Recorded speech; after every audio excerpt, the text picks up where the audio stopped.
Halo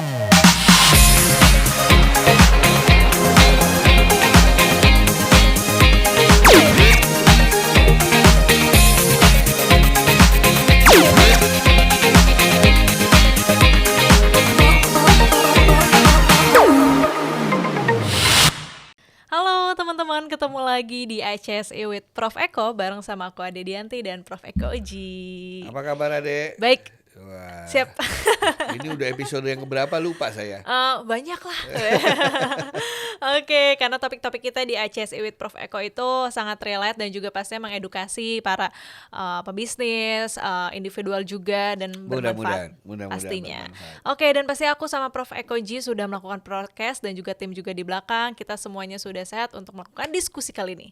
Dan temanya adalah apakah fungsi dari sebuah Security Operation Center? Ya. Wah, ini menarik nih Prof. Coba dijelasin dulu apa itu Prof. Namanya Security Operation Center. Bahasa Indonesia apa tuh? Sistem operasi keamanan. Ya, gini. Security Operation System itu adalah sebuah fasilitas di dalam perusahaan, di mana di situ dia memonitor, ya, melakukan monitoring untuk memastikan tidak ada serangan-serangan yang membahayakan perusahaan atau untuk memastikan keamanan informasinya terjaga dengan baik. Jadi kita bayangin ininya ya, analoginya ya. Iya. Itu kalau di polisi itu ada satu ruangan yang bisa ngelihat semua kamera CCTV di lampu merah. Iya. Ya kan? Untuk memastikan tidak ada kecelakaan, tidak macet, gitu kan? Tidak ada tidak ada pelanggaran lalu lintas, ya kan? Bisa dilihat terutama di tempat-tempat yang strategis. Betul. Sama, cuman yang kita monitor di Security Operating Center adalah titik-titik yang kita pasangin sensor. Misalnya apa? Kan kalau kita kan kalau pakai internet kan pasti berhubungan lewat traffic gitu ya, lewat lewat media komunikasi, lewat server utama, atau ada beberapa server. Saya taruh di gerbang-gerbang utama itu sensor. Ini cara bekerjanya nih ya. Ya, sensor itu saya lihat dari ruang SOC. Ada nggak traffic yang mencurigakan? Contoh traffic yang mencurigakan. Ini kok ada orang dari tempat yang sama mengirim sesuatu setiap setengah detik. Kan nggak masuk akal. Setengah detik. Ya, gimana caranya manusia setengah detik ngirim kalau itu bukan mesin? Iya. Nah, itu dikasih tahu hati-hati. Kayaknya ada botnet Robot internet. yang lagi yang coba menyerang kita. Atau ada misalnya dia juga melihat sebuah traffic ya, di mana dia mencoba untuk masuk ke satu aplikasi kita, nyoba password. Oh. Username-nya sama. Dia nyoba password udah 5 kali, udah 7 kali. Wah, ini kan aneh. Itu pasti Something wrong. Di Security Operation Center warning keluar. Hati-hati, kayaknya ada penyelundup, kayaknya ada penyerang, ada sesuatu yang dicoba. Nah, itu fungsi yang pertama, memonitor. Oke. Fungsi yang kedua, memastikan bahwa tidak ada kecerobohan di dalam perusahaan yang membahayakan. Yang tadi yang tidak mengikuti SOP tadi. Misalnya ada hal yang aneh saya lihat. Loh, ini orang masuk dari pintu A. Tapi di lantai 2. Di lantai 7 ada ID dia juga. Ada 2 ID. Iya, gimana? Masuk akal nggak? Enggak. Nah, di situ kita bisa tahu loh. Ini ada dua entry dengan satu identitas manusia. Something wrong. Bisa juga dia ceroboh gitu kan ya. Atau mungkin ada orang yang menggunakan ID-nya dia. Sementara dia lagi di tempat lain. Nah, itu untuk memastikan di dalam tidak terjadi pelanggaran-pelanggaran yang berarti.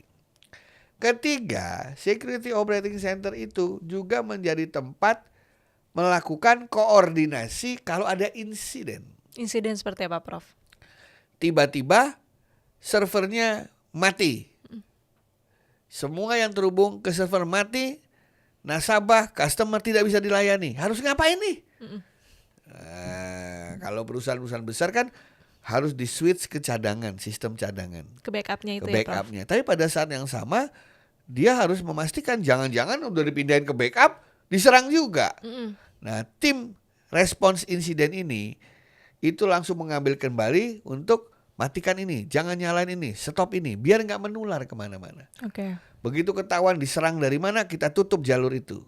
Nah, misalnya kayak jalan tol ya, tiba-tiba ada mobil ngebut dari situ, nubruk orang, jalan tolnya itu ditutup supaya tidak ada lagi hal-hal yang serupa. Nah, itu tim insiden melakukan koordinasi dari situ. Oh, ada bagiannya lagi, Prof ya. Tapi kadang-kadang security operating center juga dipakai untuk apa? Menjadi pusat komando. Wah, puskodal. Apa itu? Pusat komando dan pengendalian. Ya, di mana di satu ruangan itu saya bisa memerintahkan seluruh organisasi saya untuk melakukan satu hal terkait dengan keamanan. Di ruangan itu aja ya? Ya, jadi biasanya di ruangan itu saya bisa terhubung dengan semua perusahaan-perusahaan anak perusahaan kita atau semua divisi-divisi dalam satu perusahaan untuk kita kasih instruksi terkait keamanan. Misalnya, ayo aplikasi yang dipakai di notebook semuanya di reinstall. Ayo jangan lupa sekarang memutakhirkan virus dengan cara ngeklik ini dan lain sebagainya. Diperintahkan supaya semua serentak melakukan itu. Nah, ada juga ruangan itu kerap dipakai juga untuk apa? Untuk pelatihan mereka yang ingin tahu mengenai security. Jadi security operating center yang baru itu menjadi ruang serbaguna sebenarnya. Ya, jadi pusat pengendalian, monitoring dari keamanan di perusahaan itu. Nah, pertanyaannya apakah setiap perusahaan punya SOC? Nah, itu dia. Belum tentu sekarang itu. Kebanyakan SOC-nya bukan berupa fasilitas khusus, tapi tersebar di beberapa PC atau beberapa orang yang jagain gitu. Oh, ada timnya sendiri? Iya, tersebar. Padahal tujuan SOC salah satunya adalah membawa semua itu bisa dilihat dari satu tempat. Jadi mudah, holistik kan. CCTV kan cuma satu orang yang ngelihat. Iya, benar-benar. Tapi sekali dilihat 18 kamera, semuanya 30 gitu ya? kamera. Ya kan, dibandingin satu-satu ngelihat sendiri-sendiri kan nggak efektif. Nggak efektif, benar-benar. Saya ngelihat pintu ini, yang satu ngelihat pintu sana, masuk lewat pintu sana, kayak nggak tahu. Tapi ketika saya lihat dalam satu facility, yaitu SOC itu akan jauh lebih efektif. Nah Prof ada saran sendiri nggak? Karena kan tadi Prof bilang juga ternyata banyak perusahaan yang belum menggunakan sistem operation center ini gitu. Nah, apa pentingnya harus menggunakan ini nih Prof? Sampaikan Prof. Selain datanya pasti dan koordinasinya lebih bagus gitu. Di dalam dunia keamanan informasi itu koordinasi sangat penting. Dan koordinasi itu kalau lokasinya berjauhan, tempatnya berjauhan, walaupun pakai IT itu biasanya orang-orang Asia atau orang Indonesia itu sulit. Dihubungin aja sulit ya kan. Anda bisa menghubungi teman Anda pakai telepon kan, bisa. Belum tentu diangkat kan. Benar. Tetapi kalau semua dilakukan dalam satu tempat, ya kan, maka kalau ada insiden, ada masalah yang membutuhkan koordinasi bisa jauh lebih cepat. Dan mata saya bisa melihat semuanya lebih lengkap, begitu.